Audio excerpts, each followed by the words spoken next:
Hi family, मी अंकिता. 100 दिवसांमधला आज आहे 62वा दिवस आणि आईसोबत मस्तपैकी मॉर्निंग झाली. त्याच्यानंतर थोडीशी आईला मदत करत होती भाजी वगैरे साफ करायला. मग अचानक आम्ही रेवदंड्याला निघालो, थोडंसं काम होतं तर तिकडे जाऊन आलो. तेवढ्यात बघतो तर सिलेंडर संपलेलं, तर दादाने आम्हाला सिलेंडर पण आणून दिलेला. आणि आज मस्तपैकी आमच्याकडे बाय आलेली, कारण आज स्पेशल कारण होतं. तर मस्तपैकी चिकन वगैरे कापणं चालू आहे, तर बिर्याणीचा बेत आम्ही लावलेला होता. का तर तो पण स्पेशल आहे आज, कारण आज आहे आईचा वाढदिवस. तर तो सेलिब्रेशन चालू होतं. तर बिर्याणी तिलाच करायला लावली, कारण तिचीच बिर्याणी आम्हाला आवडते.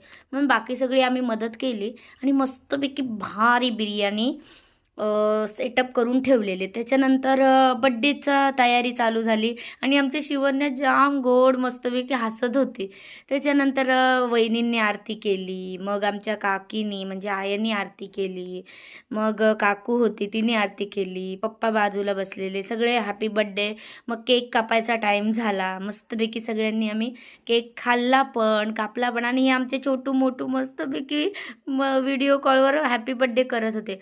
आणि ही आहे बिर्याणी सेट झालेली. त्याच्यानंतर जेवलो आणि मस्तपैकी खूप थंडी तर शेकोटी पेटवली आणि भारी एकदम गरम गरम झालो आणि मस्तपैकी झोपायला गेलो. आणि हे छोटंसं बाळ आमचं झोपतच नव्हतं, सारखं व्हिडिओमध्ये तिला बघायला हवं होतं. तर छान गेला दिवस. तुमचा कसा गेला दिवस? आणि उद्यापासून एक संकल्प आहे. बाय.